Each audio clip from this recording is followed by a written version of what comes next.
मुकेश, सुना है ये संस्था भारत को नशा मुक्त करने का अभियान चला रही है। और और हम दोनों भी बहुत ज्यादा नशे के आदी हो चुके हैं। एक बार जाके देखते हैं, क्या पता कोई अच्छी दवाई मिल जाए। हाँ, लेकिन अब तो आदत पड़ गई है यार। कोई दवाई काम नहीं करेगा ऐसा लगता है। फिर भी तुम कहते हो तो कल सुबह चलेंगे।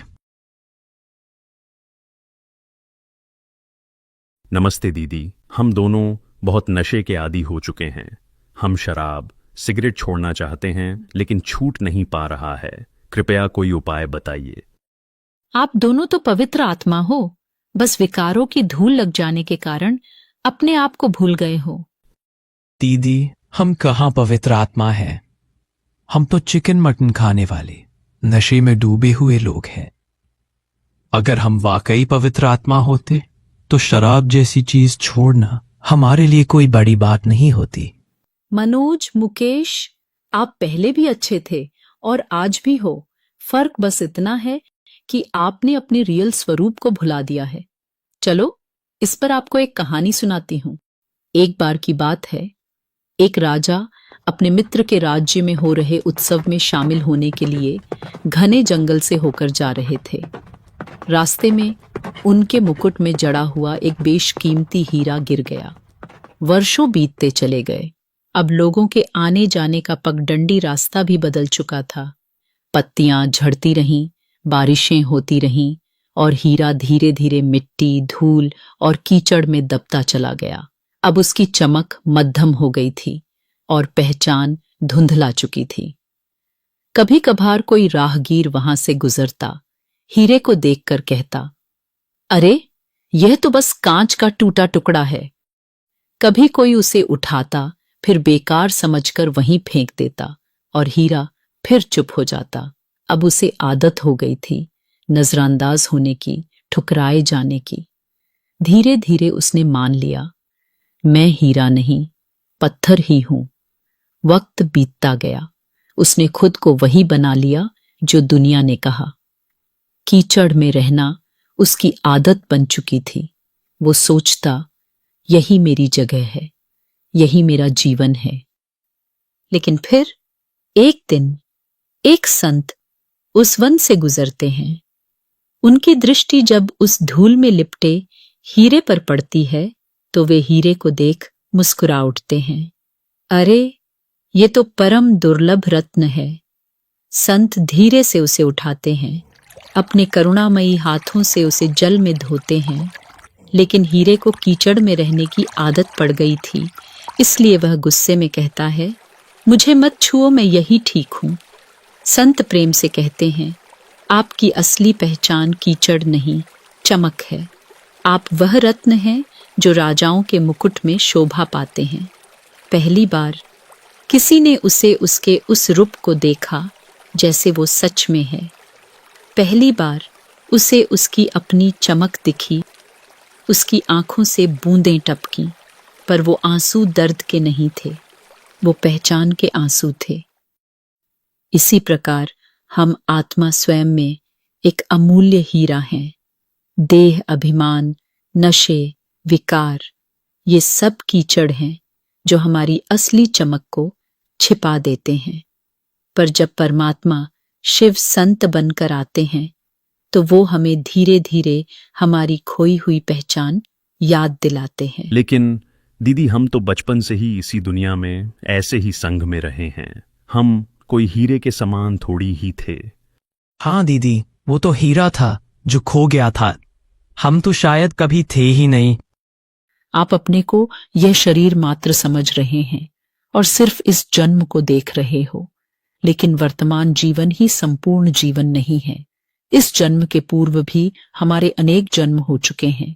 अब आपको परमात्मा द्वारा बताए गए हमारे पूर्व जन्मों की रियल हिस्ट्री सुनाती हूं।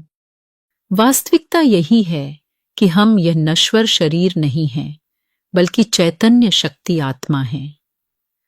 आत्मा ही वह शक्ति है जिसके कारण यह शरीर चेतन दिखाई देता है। आत्मा ही देखती है, बोलती है, सुनती है, सोचती है, अनुभव करती है। यह शरीर तो आत्मा का वस्त्र मात्र है, जो मृत्यु और जन्म के चक्र में बदलते रहता है। हमारा सच्चा घर यह संसार नहीं, बल्कि परम धाम है, शांति की वह दुनिया जहां हम परम पिता परमात्मा शिव के साथ निर्विकारी निरसंकल्प स्थिति में निवास करते हैं। वहां न शरीर है, न शब्द, न समय का बंधन है, केवल शाश्वत शांति और लाल सुनहरे दिव्य प्रकाश का अनुभव है। जब हम आत्माएं ब्रह्मलोक से पहली बार इस धरती पर आए थे, तब हम सतो प्रधान अवस्था में थे। शरीर में रहते हुए भी आत्मिक स्वरूप में जीवन जीते थे, इसलिए न शरीर के प्रति लगाव था, न कर्मेंद्रिय आकर्षित करती थी, न ही भौतिक सुख सुविधाओं की कोई लालसा थी। प्रकृति के पंच तत्व, पशु पक्षी सब देव आत्माओं की सेवा में हाजिर रहते थे और हर आत्मा 16 कला संपन्न, संपूर्ण निर्विकारी, मर्यादा पुरुषोत्तम और दैवीय गुणों से परिपूर्ण थे। लेकिन आत्मा अनेक जन्म शरीर में रहने के कारण धीरे धीरे अपने वास्तविक स्वरूप को भूलने लगती है और स्वयं को शरीर मात्र समझने लगती है। जैसे वह हीरा राजाओं के मुकुट में सुशोभित होने वाला था, लेकिन धूल मिट्टी कीचड़ में लंबे समय रहने के कारण अपने वास्तविक स्वरूप को भूल स्वयं को पत्थर ही समझने लगा। वैसे ही हम आत्मा सतयुग में डबल ताजधारी राजा थे, लेकिन द्वापर युग से अपने असली पहचान को भूलने के कारण 5 विकारों के वशीभूत हो स्वयं को पतित मनुष्य समझने लगते हैं। सतयुग में जो आत्माएं पवित्र थीं, आत्मिक दृष्टि से संपन्न थीं और सदा सुखदायी कर्मों में रत रहती थीं, वही आत्माएं कलयुग में दैहिक आकर्षणों और विकारों में उलझकर पापमय जीवन जीने लगी हैं।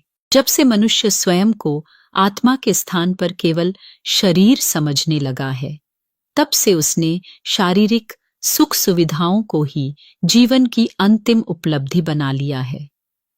इसी देह अभिमान के परिणाम स्वरूप संसार में अशांति, संघर्ष, ईर्ष्या, हिंसा और दुख निरंतर बढ़ते जा रहे हैं। लेकिन आत्मा के अंदर यह आंतरिक पुकार बनी रहती है कि एक परमात्मा ही हमें इन दुखों से छुड़ाकर फिर से सच्ची सुख शांति की दुनिया में ले जा सकते हैं। इसलिए द्वापर युग से पूजा पाठ सत्संग करते ही आते हैं, लेकिन धीरे धीरे 5 विकार विकराल रूप लेते जाता है, जिसमें आत्माएं फंसकर पाप कर्मों में लिप्त होती चली जाती हैं और परिणाम स्वरूप परमात्मा से उनका संबंध और भी अधिक टूटता जाता है।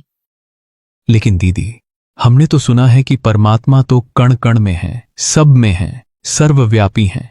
फिर उनसे संबंध टूटने या दूर होने की बात कैसे हो सकती है? कृपया इसे थोड़ा गहराई से बताइए। मुकेश भाई, यह सच है कि कलयुग के अंतिम समय में मनुष्य ईश्वर को लेकर अनेक प्रकार की मान्यताओं और धारणाओं में उलझ गए हैं। एक ओर वे कहते हैं कि हर जीव में भगवान है, वहीं दूसरी ओर बेजुबान प्राणियों की बलि भी चढ़ा देते हैं। भगवान का यथार्थ पहचान न होने के कारण अपनी बुद्धि के अनुसार जिसको जैसा समझ आता है, वह वैसा परमात्मा का स्वरूप मानने लगते हैं।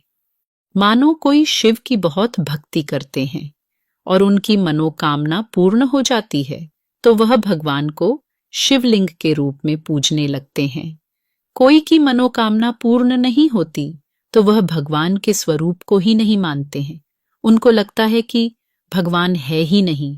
जिनकी छोटी छोटी हद की इच्छाएं जहां पूर्ण होती है, वही उनकी भावना बैठ जाती है और उन्हें ही भगवान का रूप मानने लगते हैं और इसी तरह परमात्मा को सर्वव्यापी समझ सबकी पूजा करने लगते हैं।